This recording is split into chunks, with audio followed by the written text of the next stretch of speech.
Dahil andito ka sa aking channel, ibig sabihin ay nataham ka sa aking recipe.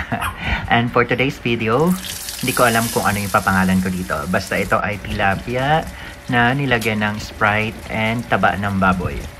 So, nagprito na nga tayo ng ating tilapia. And after that, pinamantika na rin natin yung taba ng baboy. Ayan. So, mekos-mekos lang.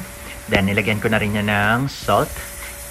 Hanggat sa magkulay, ayan, medyo golden brown. Golden brown. Ayan, basta lumabas na yung mantika, okay na yan. And sunod natin dyan, i-set aside muna natin. Kasi magigisa tayo ng bawang at saka sibuyas. Ilalagay na rin natin ang ginger.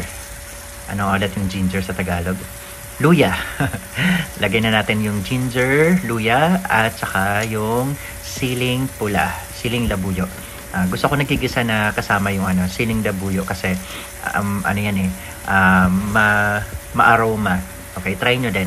Alright, so ayan, so gisa-gisa tayo hanggat sa maluto na yung sibuyas at saka yung bawang. So yan, etong part na to, sobrang bango na etong part na to. And after that, lagyan natin siya ng toyo, that is soy sauce. So sa amount ng fish at saka ng baboy ko dyan, nilagyan ko siya ng apat na kutsara. Depende na lang sa atin, so tatansyahin na lang natin. So 4 lang muna. And also the magic sarap. Okay, so hindi tayo naglagay ng betsin dyan, ng MSG, kasi ayan, magic sarap na yung ating lalagay. Tapos after that, ayan, lalagyan na natin yung prinitong tilapia. By the way, yung prito dito is parang ano lang siya, parang half cook.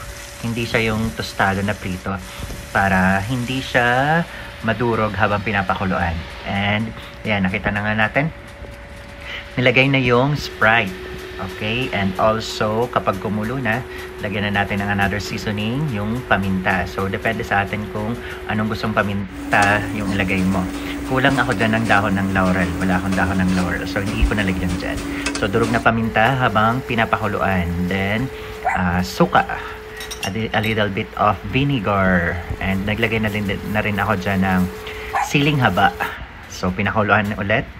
And charan! Ayan na. Masarap yung sabaw niya, in fairness. Matamis-tamis. Tapos malambot yung taba ng baboy. So kain tayo, guys. Ciao!